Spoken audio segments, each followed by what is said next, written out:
யோபு 5ஆம் அதிகாரம் 18ஆம் வசனத்தை வாசிக்க கேட்போம். யோபு 5:18. அவர் காயப்படுத்தி காயங்கட்டுகிறார், அவர் அடிக்கிறார், அவருடைய கை ஆற்றுகிறது. அவர் காயப்படுத்தி காயங்கட்டுகிறார், அவர் அடிக்கிறார், அவருடைய கை ஆற்றுகிறது. ஏன் அவர் காயப்படுத்துகிறார், காயங்கட்டுகிறார்? ஏன் அடிக்கிறார், ஏன் அவருடைய கை ஆற்றுகிறார்? இதை யோபு நீதிமான் இதை குறித்து அழகா எழுதுறார். இந்த வசனத்தை நம்ம தியானம் பண்ணும் பொழுது நம்ம நினைக்கிறோம் கடவுள் நம்மளை அடிக்கிறார், அவரே நம்ம காயங்கட்டுறான்னு சொல்லி. தேவன் என்றைக்குமே தீமையினால் ஒரு மனிதனை தண்டிக்கிறவரே அல்ல. தீங்க ஒரு கண்களுக்கு தூரமாகவே எப்பொழுதும் இருக்கிறது. எப்பொழுதும் நம்முடைய வாழ்க்கையில வர்ற சிக்ஷைகள், உபத்திரவங்கள், போராட்டங்கள், நம்ம வாழ்க்கையில குடும்பங்கள் வர காயங்களுக்கு காரணம் நம்முடைய பாவங்கள், சாபங்கள், தோஷங்கள், மிக குறிப்பாக குடும்பங்களை தொடர்ந்து வருகிற சாபங்கள். ஒவ்வொரு குடும்பத்தையும் தொடர்ந்து வர்ற இந்த சாபங்கள் தான் அந்த குடும்பத்தில் வாழ்க்கையில வர வேண்டிய ஒவ்வொரு ஆசீர்வாதங்களையும் தலைமுறை ஜெனரேஷனல் வைஸா இந்த கர்சஸ் இருந்து கொண்டே இருக்கும்.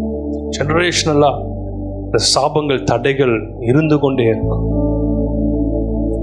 அவர் காயப்படுத்தி காயங்கட்டுகிறவர், அவர் அடிக்கிறார்.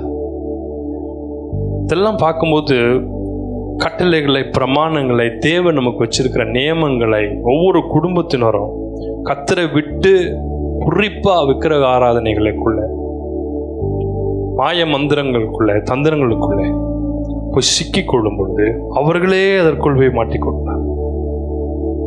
இந்த பிளாக் மேஜிக்ஸ், அஸ்ட்ராலஜி, இதெல்லாம் போகும்போது என்ன பண்றோம்னா, we are opening a door for Satan. சாத்தானுக்கு வாசலை திறந்து விடுகிறார். அந்த வாசல் வழியாய் பிசாசு அந்த குடும்பங்களுக்குள்ள, அந்த தனி நபர்களுக்குள்ளே வந்து பெண் சீக்கிரம் போகவே மாட்டான். அவர்கள் தான் அந்த வழியை திறக்க, அவர்கள் தான் அந்த சாபங்களுக்கு வழியிடுகிறார்கள். பல கிறிஸ்டியன் மூவிஸ் உண்டு. அதில் பார்த்தீங்கன்னா எப்படி ஈவில் பவர்ஸ் அவர்களே அந்த புஸ்தகங்களை திறக்கும்போது டோர்ஸ் அவங்க குடும்பத்துக்குள்ள திறக்கிறார்கள். எப்படி சாத்தானுடைய வல்லமைகள், இருளின் வல்லமைகள் அவருடைய ஆட்கொள்கிறதை பார்க்க. இது நிமித்தம் கர்த்தருடைய கோபம், கர்த்தருடைய நியமங்கள் நிமித்தம், நியாய பிரமாணங்கள் நிமித்தம், அவருடைய கட்டளைகள், பிரமாணங்கள் நிமித்தம் வருகிற பனிஷ்மெண்ட்ஸ் அவள் வாழ்க்கையில வந்து பலிக்கிற. ஆனாலும் தேவனுடைய கிருபை பார்த்தீங்கன்னா இதன் மத்தியிலும் உங்க வாழ்க்கையில குறுக்கிட்டு அவைகளை அரெஸ்ட் பண்ணி ஸ்டாப் பண்ணுங்க. ஒவ்வொன்றையும் அரெஸ்ட் பண்ணி தடுத்து விடுகிற. அதுதான் எதுக்கு இந்த மாதிரி ஒரு சஃபரிங் வருது, ஏன் இதை வந்து ஆண்டவர் அனுமதிச்சான்னு பார்ப்பாங்க. எங்களுக்கும் அதுக்கும் சம்மந்தமே இருந்துச்சு.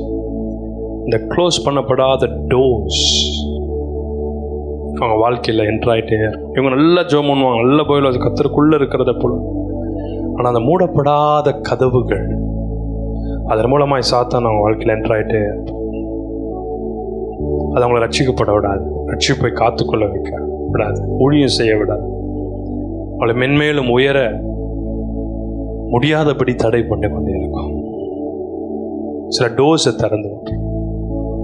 ஆகவே தான் அப்போஸ்தலனாகிய பவுல் சொல்றார், நான் அநேக முறை நான் வேண்டிக் கொண்டேன், ஆனால் நான் எவ்வளவு வேணும் நான் உயரக்கூடாதபடி இது என்னை கொட்டுகிற சாத்தானுடைய முள்ளாக இருக்க. அவர் ரட்சிக்கப்படுறதுக்கு முன்னாடி, கர்த்தரை அறிந்து கொள்றதுக்கு முன்னாடி, அபிஷேகத்துக்குள்ள வர்றதுக்கு முன்னாடி திறந்த கதவுகள் சில வேளை அதை மன்னிக்கப்பட முடியாமையே போகும். சில வேளை அது ஜட்ஜ்மெண்ட்டாகவே அவங்க வாழ்க்கையில் இருக்கு. அநேக எக்ஸாம்பிள்ஸ் நான் கொடுக்க முடியும். அந்த வாழ்க்கையில் அது சாபமாகவே இருக்கு, ஒரு அடையாளமாகவே அவளை வச்சு விடுறாராட்ட. ஆனால் தேவனுடைய கரம் நமக்கு நேராக நீட்டப்படும் போது இயேசு கிறிஸ்துவினுடைய கிருபை. ஓசியா 6ஆம் அதிகாரம் 1ஆம் வசனத்தை வாசிப்போம். அவர் பீறினார், அவரே நம்முடைய காயங்களை ஆற்றுகிறார், அவரே நம்முடைய காயங்களை கட்டுகிறார். நமக்கு ஒரு தெய்வம் உண்டு, அவர் பேர் ஆண்டவராகிய இயேசு கிறிஸ்து. அவரே நம்முடைய வாழ்க்கையில் இருக்கிற காயங்களை கட்டுகிறவர், அவரே நம்முடைய வாழ்க்கையில் இருக்கிற காயங்களை ஆற்றுகிற தேவன். ஏசாயா 53ஆம் அதிகாரம் 5ஆம் வசனத்தை வாசிக்க கேட்போம். ஏசாயா 53:5. நம்முடைய மீறுதல்களின் நிமித்தம் அவர் காயப்பட்டு, நம்முடைய அக்கிரமங்களின் நிமித்தம் அவர் நொறுக்கப்பட்டார். நமக்கு சமாதானத்தை உண்டு பண்ணும் ஆக்கினை அவர் மேல் வந்தது, அவருடைய தழும்புகளால் குணமாகிறோம். இயேசு கிறிஸ்துவினுடைய தழும்புகளால், அப்படி சர்றத்தில் இருக்கிற காயங்களால் அப்படி எடுத்துக்கலாம்ல, அவருடைய காயங்களால் உண்டான தழும்புகள். வித் ஸ்ட்ரைப்ஸ், ஸ்ட்ரைப்ஸ்ன்னு சொல்லும் போது அவர் அடித்த போது, அவருடைய குத்துன போது உண்டான வடுக்கள், தழும்புகள். அந்த காயங்களால், அந்த தழும்புகளால் நாம் குணமாகிறோம். லூக்கா 10ஆம் அதிகாரம் 34ஆம் வசனத்தை வாசிக்க கேட்போம். லூக்கா 10:34.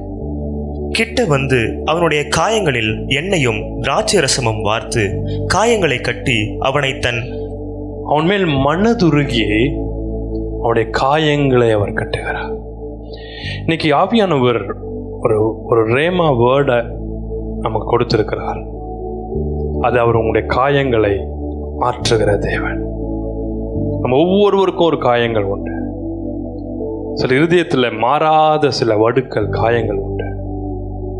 நம்ம வாழ்க்கையில் பாஸ்ட்ல நடந்த சில காரியங்கள் நிமித்தம் இருக்கிற காயங்கள் உண்டு. ப்ரெசன்ட் லைஃப்ல நடக்கிற சில காரியங்கள் நிமித்தம் மாறாத ஒரு காயங்கள். இந்த காயங்கள் சில பேருடைய வாழ்க்கையில் அப்படியே இருந்து கொண்டே இருக்கும். எவ்வளோ அபிஷேகம் இறங்கினாலும் அந்த காயம் போகவே போக, எவ்வளோ நீங்கள் பைபிள் வாசிச்சாலும் ஜெபிச்சாலும் அந்த காயம் போக, இருதயத்தில் அந்த காயங்கள் இருந்து கொண்டே இருக்கும். அந்த சில பேருடைய லைஃப்ல அது பிட்டர்னஸாக மாறிடும். அந்த ஹர்ட்ஸ் வந்து பிட்டர்னஸாக, அந்த பிட்டர்னஸ் மாற மாற அது எட்டிய போல கஷ்டம். அந்த கசப்புகள் பரலோக ராஜ்யத்துக்குள் நம்மளை கொண்டு போகாது. அந்த கசப்பு தீவிரம் அடைய அது அப்படியே வியாதியா மாற்றும். இருதயத்தின் கசப்பு இருதயத்துக்கே தெரியும் என்று வேதம் சொல்லலாம். அந்த இருதயத்தின் கசப்பு என்ன பண்ணும்னா, முதல்ல காயமா இருக்கும், அப்படியே இந்த பிட்டர்னஸ்னால் அது அப்படி கசப்பா மாறி, if the wound is not treated properly, அந்த hurts ப்ராப்பராக ட்ரீட் பண்ணப்படலன்னா, அந்த காயங்கள் ப்ராப்பராக ட்ரீட் பண்ணப்படும். எப்படி ஒரு அடிப்படுது, அதை நம்ம சேஃபாக நம்ம ட்ரீட் பண்ணலன்னா, இன்னும் கொஞ்ச நாளில் பார்த்தீங்கன்னா அதுக்குள்ளேருந்து என்ன வரும், ரத்தமாக வரும். கொஞ்ச நாள் கழிச்சு அப்படியே வூண்டு இன்க்ரீஸ் ஆச்சுன்னா பஸ்ஸாக மாறிடும், அப்படியே அது வீக்கமாயிடும். அதே போல தான் இந்த காயங்கள். யார் நபராக இருக்கலாம், அது பெற்றோராக இருக்கலாம், பிள்ளைகளாக இருக்கலாம், நண்பர்களாக இருக்கலாம், உறவினர்களாக இருக்கலாம், வேலை செய்கிற இடங்கள்லையா இருக்கலாம், படிக்கிற இடங்களையா இருக்கலாம், வாழ்ந்த இடங்களையா இருக்கலாம், வளர்ந்த இடங்கள். அந்த காயங்கள் ஆற்றப்படாமல் இருக்கும்போது அது அநேக வியாதிகளை அநேகருடைய வாழ்க்கையில விதைக்கிற, அநேகருடைய வாழ்க்கையில பிளெஸிங்ஸ் தங்காததுக்கு காரணமே அந்த காயம். உலகத்துல எல்லாருக்குமே ஏதோ ஒரு காயம் இருக்கதான் செய்யும். அது என்ன காயமா கூட இருக்கலாம். சில பேருக்கு அந்த காயங்கள் ஓப்பனாவே இருக்கும், வெளிப்படையான காயங்களா கூட இருக்கும். வந்து ஒருத்தர் அடிச்சிருக்கலாம், துன்பப்படுத்தி இருக்கலாம். சில பிள்ளைகள் குடும்பத்தில் பார்த்தீங்கன்னா சிறு வயதில் பெற்றோரை இழந்திருப்பாங்க, குழந்தையில பெற்றோரை இழந்திருப்பாங்க. இது பெற்றோரே இது பண்ண பிரச்சனை. குடும்பங்களில் ஒவ்வொரு குடும்பங்களையும் ஒரு விதமான டார்ச், உங்கள் குடும்ப சூழ்நிலைகளாக இருக்கலாம், ஏதோ ஒரு சிச்சுவேஷன்னால் வாழ்க்கையில் அநேக சஃபரிங்குள்ள போயிருக்கோம். இதெல்லாம் தாண்டி நாம் நிர்மூலமாகாமல், நீங்கள் நிர்மூலமாகாமல் இருப்பது தேவனுடைய கிருபை. எத்தனை பேர் உண்மைன்னு சொல்றேன்? கைகளை உயர்த்தாம. இந்த காயங்கள் சில காயங்களை மட்டும் தியானம் பண்ணி நம்ம முடிக்கலாம். நம்பர் 1, சங்கீதம் 147 அதிகாரம் 3 வசனத்தை வாசிக்க கேட்போம். இருதயம் நொறுங்குண்டவர்களை குணமாக்குகிறார், அவர்களுடைய காயங்களை கட்டுகிறார். அவருடைய காயங்களை அவர் கட்டுகிறார். ஸோ முதலாவது எப்படிப்பட்ட காயங்களை அவர் கட்டுறார்னா, நொறுங்கி போன இருதயம் உள்ளவருடைய காயம். சில பேருடைய வார்த்தையே அவங்கள நொறுக்கிறோம். சில பேருடைய வார்த்தைகள், அவங்க பேசின வார்த்தைகளை அவங்களை நொறுக்கிறோம். இதுக்கு என்ன நீ கொண்டே போட்டிருக்கலாம் அப்படின்னு சொல்லுவோம். இதுக்கு நீ என்னை அடிச்சே கொண்டிருக்கலாம், அடிச்சு கூட செஞ்சிருக்கலாம். எப்போ சொல்லுவாங்க, கோவம் தான் ஒரு அடி கூட அடிச்சிருங்க, ஆனால் பேசாமல் மட்டும் இருக்காதீங்க, ஆனால் இந்த மாதிரி வார்த்தைகளை மட்டும் சொல்லாதீங்க அப்படி சொல்லுவாங்க. பார்த்துருக்கீங்களா? ஏன்னா இந்த காயங்களை விட இருதயம் நொறுங்கி போகிற அளவுக்கு வர்ற வார்த்தைகள். ஸோ நொறுங்கி போன இருதயம். ஒவ்வொருத்தரும் இந்த உலகத்தில் பிறந்த ஒவ்வொருவரும் இந்த மாதிரி ஒரு சிச்சுவேஷனில் போகும். அது உங்கள் ஸ்கூல் டீச்சர்ஸாக இருக்கலாம், இல்லை ஏதோ ஒரு எல்டர்ஸாக இருக்கலாம், உங்கள் ஃப்ரெண்ட்ஸாக இருக்கலாம், உங்கள் தோற்றத்தை பற்றியோ, நம்முடைய சிச்சுவேஷன்ஸை பற்றியோ, நம்மக்கிட்ட இருக்கிற சில இயலாமையை பற்றியோ, சில பேர் ஜட்ஜ்மெண்டலாக கூட நம்மளையும் நம்ம குடும்பத்துக்கு விரோதமாய் சில காரியங்களை சொல்வார்கள். ஸோ இப்படிப்பட்ட நொறுங்கின இருதயம், சில பேர் சடிதில்ல வர்ற ஒரு வியாதிகள், குடும்பத்தில் வர்ற ஒரு இழப்புகள், ஏதோ ஒரு வாழ்க்கையில் நம்பினவர்கள் நம்மளை அவமானப்படுத்தினாங்க, நம்பினவர்கள் நம்முடைய காசை எடுத்துட்டு திருடிட்டு, உன் குடும்பத்தை வர வேண்டிய சொத்துக்களை எடுத்து திருடிட்டு, உங்கள் பிள்ளைகளுக்கு வர வேண்டிய அல்லது உங்கள் பெற்றோருக்கு வர வேண்டியதை எடுத்து திருடிட்டு, நீங்கள் கஷ்டப்படுற அந்த சிச்சுவேஷனில் உங்களுக்கு கொடுக்காம, அது நிமித்தம் உங்களுடைய பொருளாதாரம், மறுபடியும் உங்கள் ஃபீஸ் கட்டுறதோ இல்லை உங்கள் குடும்பத்தில் ஒரு நல்ல காரியம் வராதபடி தடுக்கப்பட்ட காரியங்கள். சில நம்ம வாழ்க்கை இருதயத்தின் நொறுக்குகிறார். எல்லாமே பெர்ஃபெக்டாக நல்லா இருக்கும்னு நினைக்கும் போது பிள்ளைகளுக்கு வர்ற நோய்கள், நம்முடைய சரீரத்தில் வர்ற நோய்கள், இது நம்முடைய இருதயத்தின் நொறுக்குகிறார். அவர் இருதயம் நொறுங்குண்டவர்களை குணமாக்குகிறார். ஏன் இந்த செய்தி ஆண்டவர்களுக்கு கொடுத்தான்னு தெரியும். ஆனால் அவர் சொன்னார், ஒவ்வொருத்தருடைய இருதயத்தில் ஏதோ ஒரு காயங்கள் உண்டு, நான் அதை குணமாக்குவேன், நான் வந்து அவர்களை குணமாக்குவேன். நான் சிறு வயதிலேயே ஊழியத்துக்காக ஒப்பு கொடுக்கப்பட்ட பொழுதும் எல்லாருக்குமே முதல் பிரசங்கம்னு ஒன்று இருக்கும்ல, ஆண்டவரே நமக்கு ஒரு கொடுக்குற வெளிப்பாட்டு மூலமாக கொடுக்குற பிரசங்கம். உங்களுக்கு கூட நிறைய பேருக்கு ஆண்டவர் நிறைய வெளிப்பாடுகளை கொடுத்துருக்கலாம், வசனங்களை கொடுத்து மெசேஜாக கொடுத்துருக்கலாம். நீங்கள் அதை எழுதி வச்சுருப்பீங்க, இல்லை உங்கள் மனசில் அதை மெமரியில் வச்சுருப்பீங்க. எல்லாருக்கும் ஒரு சான்ஸ் கிடைக்கும், எல்லாருக்குமே அதை பிரசங்கம் பண்ணுறதுக்கு ஒரு சான்ஸ் கிடைக்கும். அப்படி கர்த்தர் என்ன செய்திக்கு ஊழியத்துக்காக எடுத்து பயன்படுத்துறதுக்கு முன்னாடியே பல மாதங்களோ வருடங்களுக்கு முன்பதாகவே எனக்கு ஒரு வசனம் வந்து ஒரு செய்தி வந்துச்சு. ஃபர்ஸ்ட் மெசேஜ் எனக்கு திடீர்னு நேற்று எனக்கு ஞாபகம் வந்துச்சு. எத்தனையோ செய்தி கொடுத்துருக்குறேன், ஆனால் ஆண்டோடைய கிருபையில் எனக்கு அந்த முதல் செய்தி எனக்கு திரும்ப ஞாபகம் வந்துச்சு. அது என்ன வசனம்னா, நான் வந்து அவளை குணமாக்குவேன். இதுதான் ஆண்டவர் எனக்கு கொடுத்த முதல் வசனம், முதல் வெளிப்பாடு செய்தி. ஆனால் நான் முதல் பிரசங்கம் அது பண்ணல, ஆனால் எனக்கு கொடுத்த வெளிப்பாட்டு செய்தி அதுதான் ஃபஸ்ட்டு செய்தி.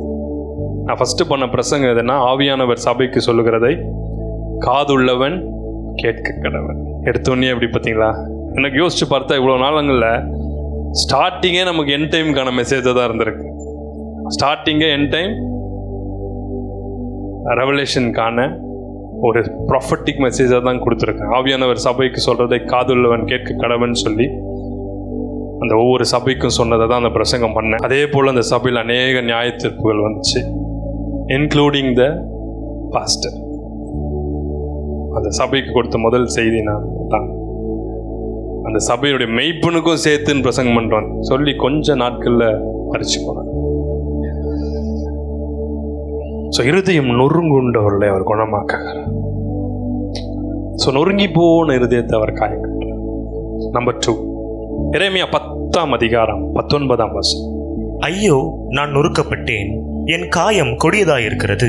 ஆனாலும் இது நான் சகிக்க வேண்டிய என் நோய் என்று நான் சொல்லுவேன். இது நான் சகிக்க வேண்டிய என் நோய்.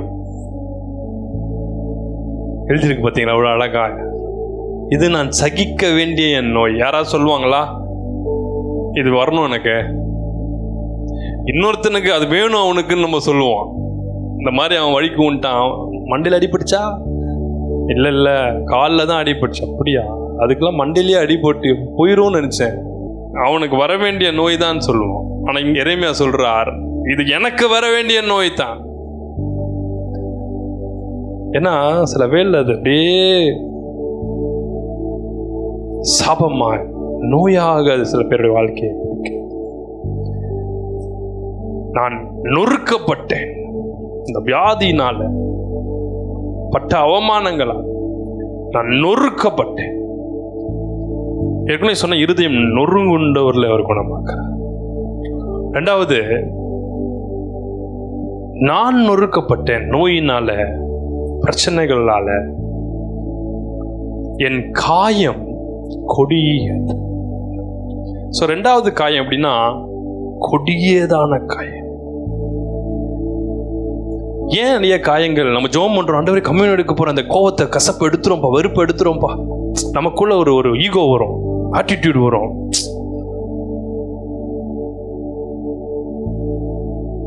நான் அட்வைஸ் பண்றேன், அந்த படிப்பை எடுக்கணும்னு அட்வைஸ் பண்றேன், இந்த திருமணம் வேணாம் நான் அட்வைஸ் பண்றேன், அதே தான் செய்வேன் நிக்கிறான். கோவம். இந்த காரியத்தை செய், இந்த குரூப் எடுன்னு சொல்லி உங்க ஃபேமிலியில சொல்றேன், யாரோ ஒருத்தருக்கு நீங்க அட்வைஸ் பண்ணி கேட்கவே இல்லைன்னா உங்களுக்குள்ள ஒரு கோவம்.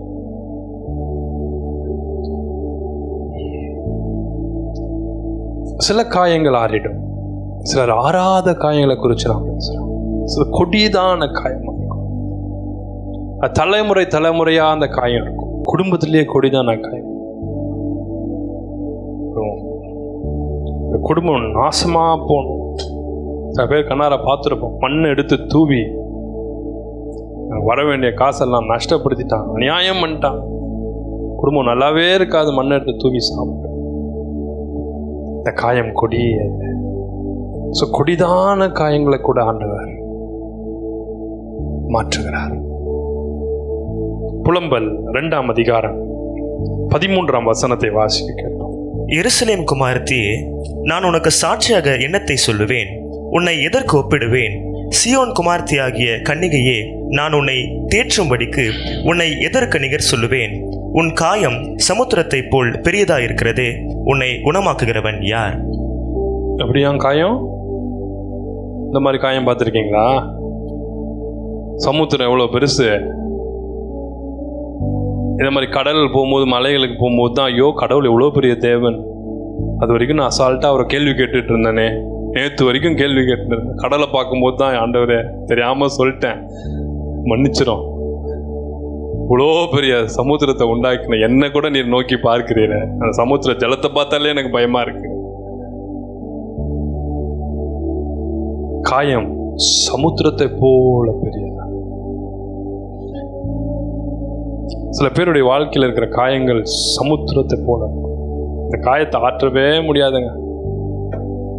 மன்னிச்சிடுறேன், ஆனா மறக்கவே முடியாதுன்னு சொல்ல. சியோன் குமாரத்தியே, உன் காயம் சமுத்திரத்தை போல சொல்லிட்டு அவரே சொல்றாரு, உன்னை குணமாக்குகிறவன் யார்?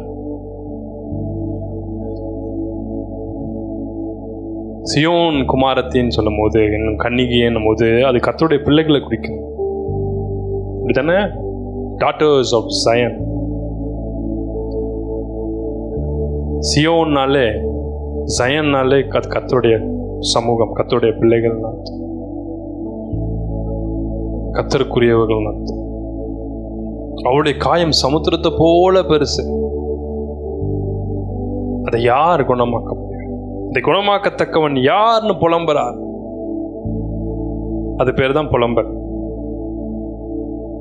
அதை யாராலுமே மாற்ற முடியும். சமுத்திரத்தை போல காயம் இருந்தா யார் வந்து மாற்ற முடியும்? லூக்கா 10ஆம் அதிகாரம் 30 34 வசனங்களை வாசிக்க கேட்போம்.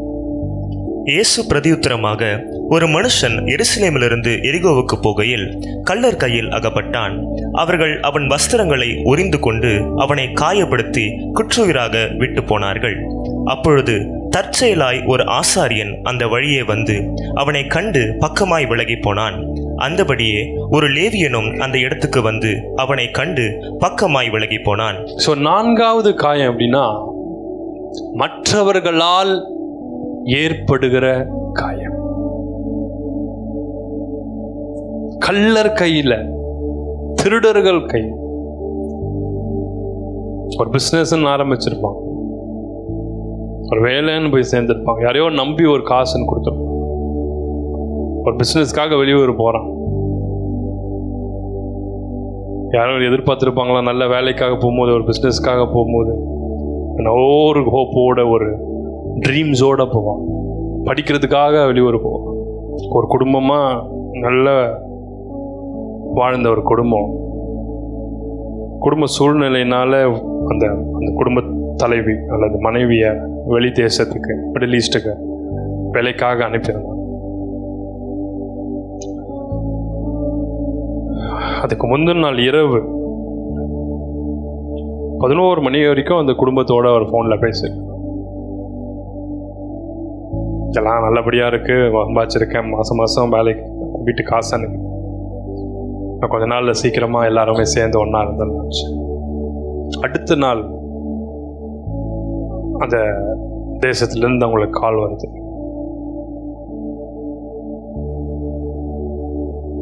திடீர்னு உங்கள் மனைவி இறந்துட்டாங்க, ரீசனே தெரியல, உங்களுடைய பாடியை ஊருக்கு அனுப்புறதுக்கான எல்லா ப்ரொசீஜர்ஸும் நாங்கள் ஏற்படுத்தியிருக்கோம். யோசிச்சு பாருங்க, அந்த கணவர், அந்த பிள்ளைகள் நீங்கள் எவ்வளோ கஷ்டப்படுறோம். சரி, ஓகே, அந்த பாடியாவது எங்களுக்கு ஒழுங்காக சீக்கிரம் அனுப்பிவிடுங்கன்னு சொல்கிறான். அதுவும் டிலே பண்ணிருக்கான் வார கணக்கான்னு சொல்லி இந்தியன் கவர்மெண்ட்டுக்கு குடும்பமாக லெட்டர் கொடுக்குறான்.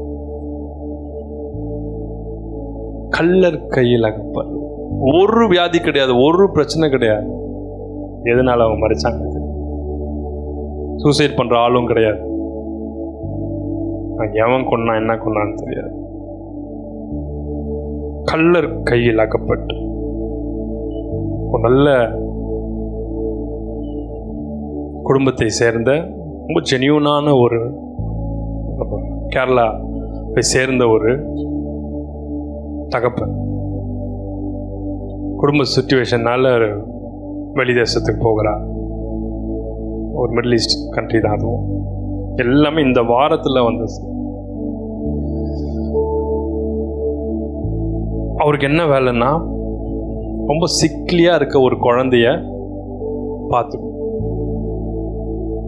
சிக்லியாக இருக்க ஒரு குழந்தைய கேர் எடுத்துக்கும். அதுக்கான காசை அவங்க நல்ல ஒரு அமௌண்ட்டை கொடுக்குறாங்க அந்த குழந்தைக்காக சேலரியாக. அந்த குழந்தைய ஹாஸ்பிட்டல் கொண்டு போகிறதும், அவங்க வேலைக்கு போகணும், அந்த குழந்தைய ஃபுல்லாக பராமரிக்கிறதுக்காக அவர் ஹாஸ்பிட்டல் கொண்டு போகிறது வர்றது, வெளியே கொண்டு போகிறது வர்றது எல்லாமே அவர் ட்ரைவ் பண்ணி கூப்பிட்டு போகணும் வரணும் எல்லாம். ஒரு நாள் அப்படி தான் அவர் ட்ரைவ் பண்ணி ஹாஸ்பிட்டலுக்கோ இல்லை ஏதோ ஒரு இடத்துக்கு கொண்டு போய் அவர் திரும்ப வீட்டுக்கு கொண்டு வரும்போது குழந்தை கை நீட்டி விளையாடிட்டே இருந்திருக்கு. வண்டி ஓட்டுறதுனால தள்ளு அப்படின்னு சொல்லி கையை கொஞ்சம் மூவ் பண்ணியிருக்கிறார். இன்டென்ஷனலாக இல்லை, கை குழந்தை குறுக்க வைக்கிறதுனால தள்ளிருக்கார். அவ்வளோதான், அவர் பாட்டு வண்டி ஓட்டு வீட்டுக்கு வந்துட்டு. அந்த குழந்தைனுடைய கை போய் என்ன பட்டுருச்சு, அந்த குழந்தையுடைய மூக்கில் ஆக்சிஜன் டியூப் இருந்திருக்கு. இவர் கை தட்டினோன்னு அந்த குழந்தை கை போய் அந்த ஆக்சிஜன் டியூப்பை தட்டிடுச்சு. இவர் வண்டி ஓட்டதில் கவனிக்கல.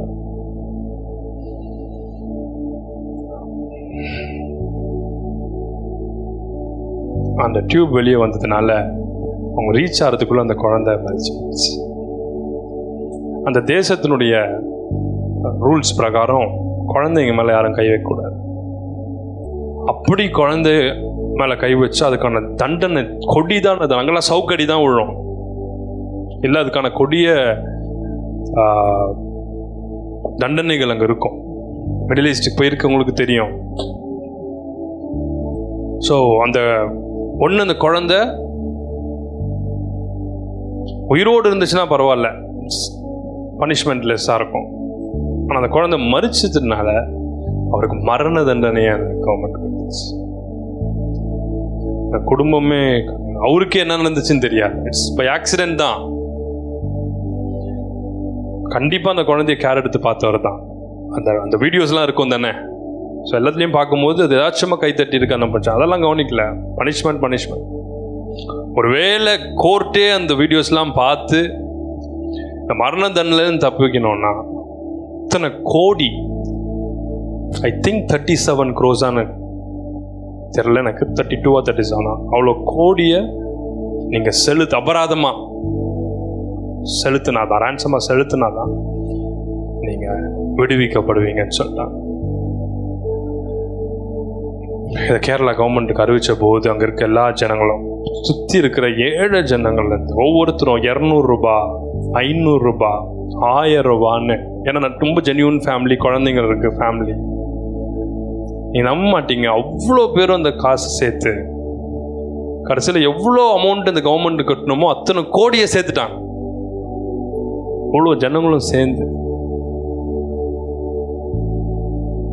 இந்த கவுண்ட் பண்ணால் ஒவ்வொருத்தரும் அமௌண்ட் கொடுத்துருக்காங்க. 500 ரூபாய், 1000 ரூபாய், 200 ரூபாய், 300 ரூபாய். கடைசியில் அவ்வளோ பெரிய தொகை அந்த கவர்மெண்ட்டுக்கு செலுத்தி அவரை விடுவிச்சிட்டாங்க. குற்றுயிராய் கிடந்தார். இன்னும் நிறைய இன்சிடென்ட் சொல்ல முடியும். எனக்கே நிறைய பர்சனலாக மிடில் ஈஸ்டில் இருக்க சில பேர் தெரியும். ஒரு என் நம்பர் எப்படி தெரியும்னு அவங்களுக்கு தெரியல, ஏதோ ஒரு டிவிலையோ இல்லை யூடியூப்பில் பார்த்து எடுத்திருக்காங்க. ஒரு சகோதரி மிடில் ஈஸ்ட்லேருந்து என்கிட்ட பேசினாங்க சில வருடங்களுக்கு முன்பு. சொன்னாங்க, இந்த ரூல்ஸ்லாம் எனக்கு தெரியாது, நல்ல ஒரு கம்பெனியில் நல்ல பொசிஷனில் இருக்கேன், ஷீஸ் அ பேங்க் மேனேஜர் தான். அங்கே லோன்ஸ்க்காக ஒவ்வொருத்தரும் பண்ணி வரும்போது அங்கே ரெஃபரல்லாம் நிறைய பேர் வந்தாங்க. ஸோ ஜென்யூன்ஸாக இங்கே எல்லாமே நான் மேனேஜராக இருக்கிறனால அந்த லோன் நான் சைன் பண்ண தான் சாங்ஷன் ஆகும். இப்படி ஏதோ ஒரு அந்த கவர்மெண்ட்டுடைய ரூல்ஸ் ரெகுலேஷன்ஸ் எனக்கு தெரியாத பிறகு எனக்கு ஒன்றுமே தெரியல. அவங்க ரொம்ப இன்னசென்ட், பேசுறதுலேயே எனக்கு தெரியும். அதில் ஏதோ ஒரு ஃப்ராடு தனம் பண்ணி கொண்டு வந்தாங்க. நானும் நிறைய ஒர்க் அன்னைக்கு ஸோ சைன் பண்ணணும் போது as a manager one of the ஃபைலாக நான் சைன் பண்ணிட்டேன். அது ரொம்ப பெரிய ஃப்ராட் கேஸ் போல் அந்த ஃபைல் அவங்க பண்ண பிஸ்னஸ். நீ எப்படி தெரியாமல் நீ சைன் பண்ணுவேன்னு சொல்லி நீ கோர்ட்டில் கேஸ் கில்ட்டியாக நான் எனக்கு பனிஷ்மெண்ட் கிடைக்கும். எத்தனையோ வருடங்கள் ஜெயிலில் இருக்கும். எப்படியாவது ஆண்டவர் என்னை காப்பாற்றணும்னு சொல்லி கள்ளர் கையில் அகப்பட்டான். வேலை செய்கிற இடங்கள்ல, வாழ்கிற இடத்துல, போகிற இடத்துல மற்றவர்களால வர்ற பிரச்சனை.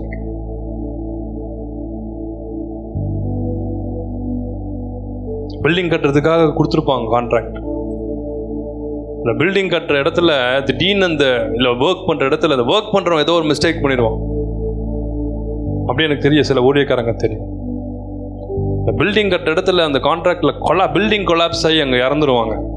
கடைசியில் அந்த பில்டிங்கை மினிஸ்ட்ரியில் இருக்க சர்ச் பாஸ்டர்ஸ் அவங்க எத்தனையோ வருடங்கள் ஜெயிலில் பனிஷ்மெண்ட்ஸ்.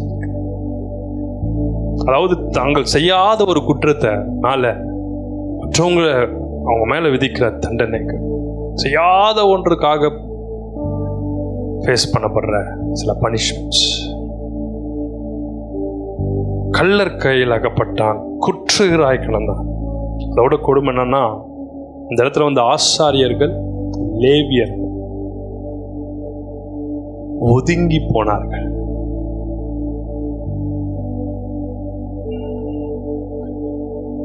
ஆசாரிகள் லேவியர்கள் கிட்ட தான் ஓடணும்.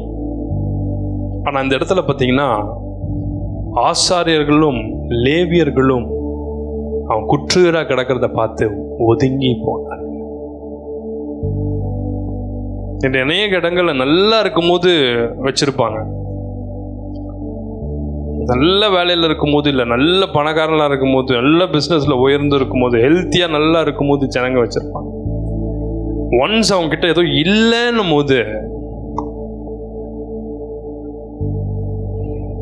அந்த குடும்பமே அவங்கள ஒதுக்கும், அந்த சமுதாயமே அவங்கள ஒதுக்கும். இப்படி அநேகர் எழுந்து போய் ஒன்றும் இல்லாமல் வந்தவங்களாம் எனக்கு தெரியும். நம்ம ஊழியத்தில் ஆண்டு இருக்கிற நம்முடைய ஊழியம் இப்படிப்பட்ட ஒதுங்கி போகிற ஊழியம் கிடையாது. நல்ல சமானாக இயேசுவை போல இறங்கி உதவி செய்யணும். அதுதான் ஆண்டவர் விரும்புகிறார். நொறுங்கி போன, ஒடுங்கி போன, குற்றுயிராய் கள்ளர் கையில் அக்கப்பட்டு சிக்கி வருகிறவர்களுக்கு இந்த நல்ல சமாரியா நாய் அவர் இறங்கி அவர் உதவி செய்கிறார். நம்பர் 5, எசேக்கியேல் 34ஆம் அதிகாரம் 16ஆம் வசனத்தை வாசிக்க கேட்போம். நான் காணாமற் போனதை தேடி துரத்துண்டதை திரும்ப கொண்டு வந்து, எலும்பு முறிந்ததை காயங்கட்டி, நசல் கொண்டதை திடப்படுத்துவேன். 4 காரியம் பார்க்கிறோம். இதுல வர்ற காயம் எப்படின்னா, காணாமல் போகிறதுனால வர காயம். கெட்ட குமாரன் தான் அதுக்கு ஒரு நல்ல எக்ஸாம்பிள். ப்ராடிகல் சன், அவன் திடீர்னு காணாமல் போயிட்டான். அப்படித்தானே சொல்றாரு அவன் தகப்பன். காணாமல் போனான், திரும்ப காணப்பட்டான். இன்னொருத்தர் கூட அதே மாதிரி காணாமல் போனாங்க பழைய ஏற்பாட்டில். யார் சொல்லுங்க பார்க்கலாம்? யாரு? புரியல. ஜோசப். அவங்க அப்பா காணாமல் போயிட்டான், என் பையன் காணாமல் போயிட்டான், அவன் தான், இவனால தான் என் குடும்பமே நல்லா இருக்கும்னு நினச்சேன், என் பையன் இதுக்காக காணாமல் போயிட்டான். திடீர்னு காணப்பட்டான். இந்த ப்ராடிகல் சன் அழிஞ்சு கெட்டு குடிச்ச வரான். இவனும் காணாமல் போனா, திரும்பியும் காணப்பட்டான். ஸோ காணாமல் போகிறதுனால வர காயம் எவ்வளோ ஒரு காயம். நான் எழுந்து என் தகப்பனிடத்தில் போய், ஒரு பன்னி மாதிரி நான் இருந்துக்கிறேன்ப்பா, பன்னி சாப்பிட்றத சாப்பிட்டுக்கிறேன்ப்பா, ஒரு வேலைக்காரனை மாதிரி என்னை வச்சுக்கோங்கப்பா. ஒருத்தர் இந்த ஸ்டேஜுக்கு ஒருத்தன் போகணுன்னா அவன் எவ்வளோ நொறுங்கி இருக்கும். கரெக்டா இல்லையா? ஒருத்தர் சொன்னார் என்கிட்ட, ஒன்று ஏழையாவே இருந்துடணும், இல்லை பணக்காரனாவே இருந்துடணும். இந்த ரெண்டுத்துக்கும் நடுவில் இருக்கிறது இருக்கு பாருங்க, ரொம்ப கஷ்டம். இதை விட இன்னொரு கொடுமை என்ன தெரியுமா பிரதர்? பணக்காரனா இருந்து அப்படியே இறங்குறான் பாருங்க, இது ரொம்ப ரொம்ப ரொம்ப கஷ்டம். ஏன்னா ஏழையா இருக்கவன் உடனே டக்குன்னு பதவி கேட்டுருவான். பணக்காரனுக்கு தேவையும் இருக்காது, தேவைன்னா கூட தாராளமாக வந்து உதவி செய்ய ஆள்றோம். நான் நல்ல நிலைமையிலேருந்து அப்படி கொஞ்சம் இறங்குறோம் பாருங்க, சொல்லவும் முடியாது, மெல்லவும் முடியாது, கேட்கறதுக்கும் கஷ்டமா இருக்கும். அது ரொம்ப கஷ்டம். அப்படி இருந்துடவே கூடாது அப்படின்னு சொன்னார்.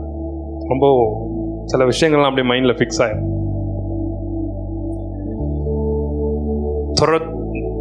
தண்டையில் துண்டதை திரும்ப கொண்டு வந்து, எலும்பு முறிந்ததை காயங்கட்டி. எலும்பு முறிஞ்சிருச்சுன்னா அதை கட்டுவாங்க பாருங்க, அது கூடுறதுக்கே எவ்வளவு கடினமா இருக்கும். சேர சேர அதுக்கு வலி இருக்கும். நசல் கொண்டதை அவர் திடப்படுத்துவேன் போட்டிருக்கேன். இதனால ஏற்படுற இந்த காயங்களையும் ஆண்டவர் ஆற்றுகிறார். 6 எரேமியா 30ஆம் அதிகாரம் 12, 13, 17 வசனங்கள் வாசிக்க கேட்போம். கர்த்தர் சொல்லுகிறது என்னவென்றால், உன் புண் ஆறாததாயும் உன் காயம் கொடியதாயும் இருக்கிறது. உன் காயங்களை கட்டும்படி உனக்காக ஏற்படுவார் இல்லை, உன்னை சொஸ்தப்படுத்தும் ஔஷதங்களும் இல்லை. அவர்கள் உன்னை விசாரிப்பாரற்ற சீயோன் என்று சொல்லி உனக்கு தள்ளுண்டவள் என்று பெயரிட்டபடியால் நான் உனக்கு ஆரோக்கியம் வரப்பண்ணி உன் காயங்களை ஆற்றுவேன் என்று கர்த்தர் சொல்லுகிறார். இங்க கர்த்தர் சொல்றாரு, உன் புண் ஆறாததாயும். மனுஷன் சொல்ல, கர்த்தர் சொல்றாரு. ஸோ இது ரொம்ப கொடுமையான ஒரு புண்ணு. எப்படிப்பட்ட புண்ணா? ஆறாத புண். நம்ம சரீரத்தில் ஒரு காயம் ஏற்படுது. அந்த காயம் எவ்வளோ குயிக்காக ஆறுறதுன்றதுல தான் நீங்கள் எவ்வளோ ஹெல்த்தியாக இருக்கீங்கன்னு தெரியும். என்னைக்கு உங்கள் புண் அல்லது ஏற்படுற காயங்கள் ஆறலையோ, டாக்டர்ஸ் உடனே அது எல்லா டெஸ்ட்டும் எடுப்பாங்க. ஏன் இந்த காயம் ஆறல சார்?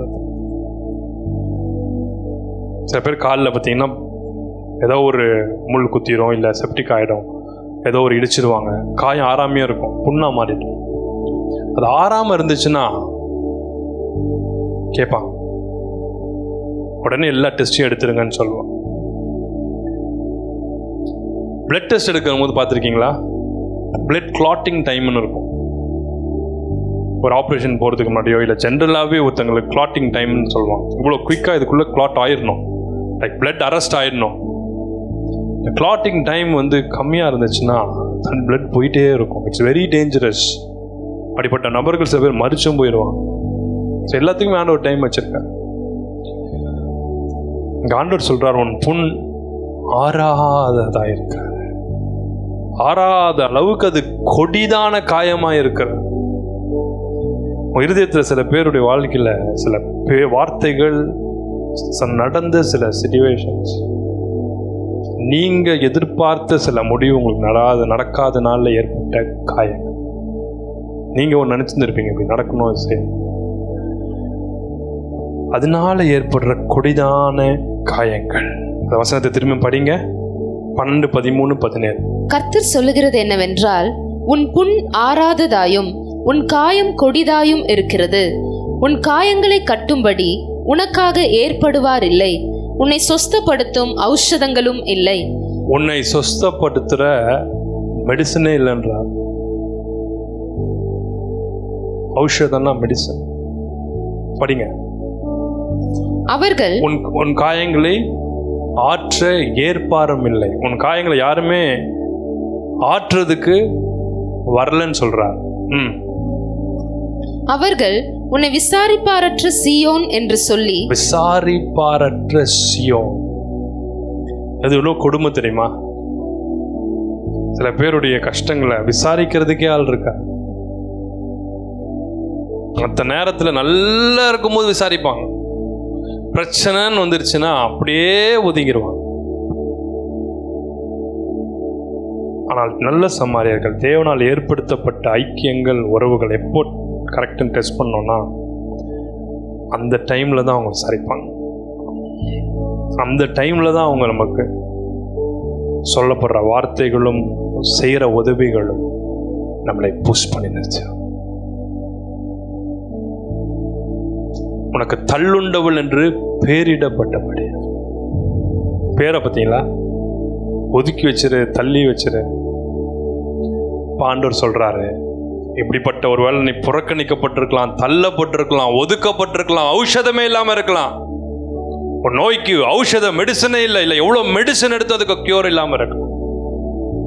சில பேருடைய சரீரத்தில் இருக்கிற சில வீக்னஸ்னால, சில டிசீசஸ்னால உங்களுக்கு எத்தனை மெடிசன் எடுத்தாலும் கியூர் இல்லாமல் இருக்கு. ஆண்டவர் சொல்றார், நான் உனக்கு ஆரோக்கியம் வர, நான் உன் காயங்களை ஆற்றுவேன். எத்தனை பேர் ஆமேன்னு சொல்றீங்க? கர்த்தர் சொல்றார், நான் உன் காயங்களை ஆற்றுவேன். உன் காயம் ஆறாததா,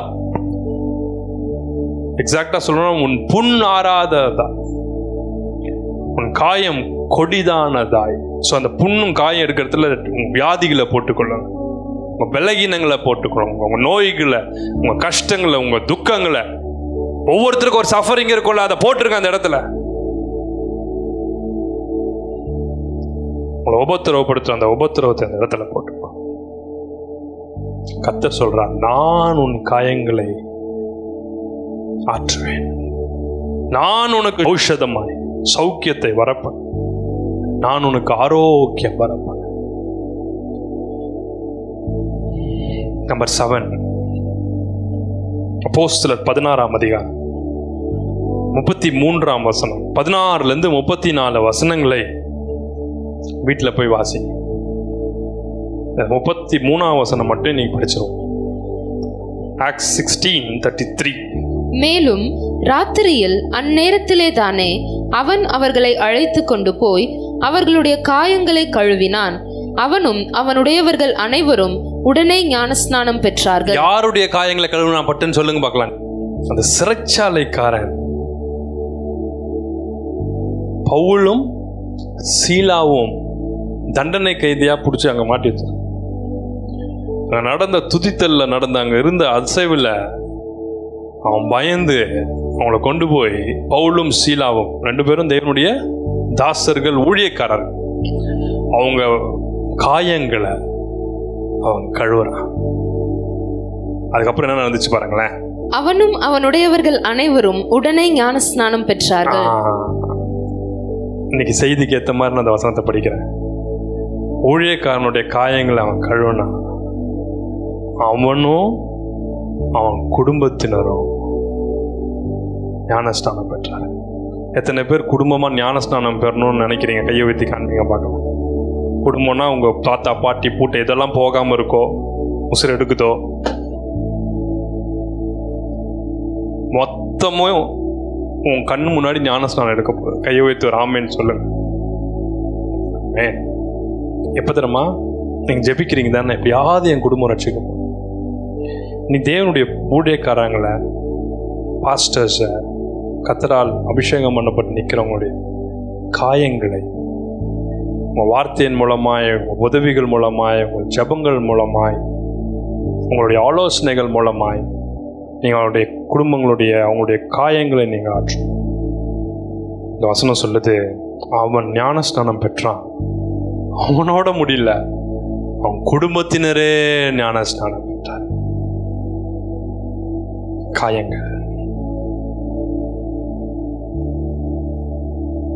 காயங்களை ஆற்றுகிறார்.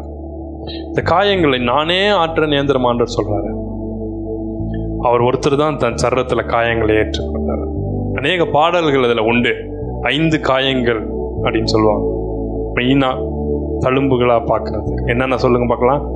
கையில் 2, காலில் 2, விழாவில் 2. கையில் பார்த்தீங்கன்னா ஒரு மார்க் இருக்கும், கால்லையும் ஆணி அடிக்கப்பட்ட ஒரு மார்க், விழாவிலையும் ஒரு மார்க் இருக்கும். விழாவில் மார்க் இருக்கா இல்லையா?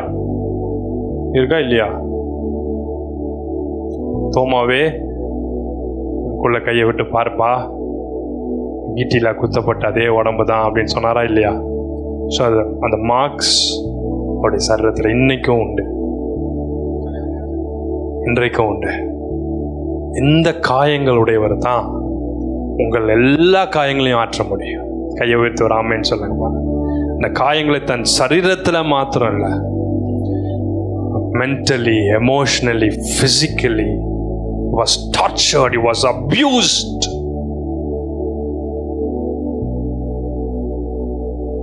எல்லாருடைய வார்த்தைகள் ஒரு சைடுல தாவீதின் குமாரனுக்கு ஓசன்னா, உன்னதத்தில் வருகிற இவருக்கு ஓசன்னான்னு பாட்டு, அதே நாவுகள் சொல்லுகிறது இவனை சிலுவையில் அறையும். Think about his mindset. எமோஷனலா எவ்வளோ பிரேக் ஆயிருப்பாங்க. கூடவே இருந்து சாப்பிட்ட, கூடவே தூங்கினா பாருங்க, கூடவே தண்ணி குடிச்சான், கூடவே தண்ணி திராட்சரசமா மாறினதை பார்த்து ஜனங்கள் சிலுவையில் அறையும், சிலுவையில் அறையும். யூதாஸ் அவரை காட்டி கொடுத்த போது அவர் உடையல, காட்டி கொடுக்கறதுக்கு மனசுல யோசிச்சான் பாருங்க. 30 வெள்ளிக்காசை வாங்கிட்டான் பாருங்க பேசி, அப்பவே அவன் உடைஞ்சிட்டான். பேதுரு மறுதளிச்ச போது அல்ல, பேதுருக்கிட்ட முன்னாடியே சொல்றார், பேதுருவே நீ 3 தடவை மறுதளிப்பாப்பா. அவன் மறுதளிப்பான்னு தெரிஞ்சு அவனை பார்த்து பேசினார்ல, அப்பவே அவரோட he was tortured in every way. அந்த டார்ச்சருக்குள்ள அவர் போனனாலதான் நம்முடைய காயங்களை அவர் ஆற்றும். நிறைய பேர் சொல்ல கேட்டிருக்கேன், நான் அதை என் வாழ்க்கையில் ஒவ்வொரு முறையும் அனுபவிச்சேன். ஒவ்வொரு முறையும் நம்ம பிரேக் ஆகி உடைஞ்சி நொறுங்கி தேவ சமூகத்துக்கு போகும். நீங்கள் முடிச்சுட்டு வெளியே வரும்போது பார்த்தீங்கன்னா எல்லாமே முடிஞ்சதை போல் ஒரு ஃபீலில் வருவீங்க. ஏன் தெரியுமா? இதை விட ஒரு பெரியவர். நான் எப்பவுமே சொல்லுவேன், ஒரு சின்ன ஒரு கோடை ஒன்றுமே பண்ணாமல், கையே வைக்காமல், அந்த கோடை அழிக்காமல் அந்த கோடை சின்னதாக்கணும்னா என்ன பண்ணணும்னா பக்கத்தில் பெரிய கோடை போட்டுரும். நம்மளுடைய பிரச்சனை தான் பெருசுன்னு பார்க்கும்போது இதை விட பெரிய பிரச்சனையை பார்த்தீங்கன்னா இந்த பிரச்சனை ஒன்றுமே இல்லைன்னு இருக்கும். நம்ம ஏன் தெரியுமா தேவ சமூகத்துக்கு போனதுக்கப்புறம் நம்ம அப்படியே ஒன்றுமே இல்லைன்னு வெளியே வரோம், எல்லாமே சரியானது போல் வரும். வெளியே வரும்போது அதே பிரச்சனை இருக்கும், அதே போல் எல்லாமே அதே மாதிரி தான் இருக்கும். ஆனால் எல்லாமே ஃப்ரீயானது போல் வெளியே வரும். ஏன் சொல்லுங்கள்?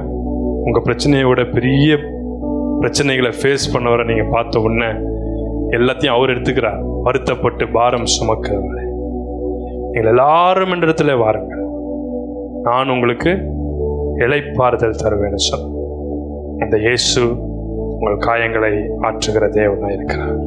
அவர் காயப்படுத்தி காயம் கட்டுகிறார், அவர் அடிக்கிறார், அவருடைய கை ஆற்றுகிறது. கர்த்தர் தாமே இந்த வசனங்களை ஆசீர்வதிப்பார்.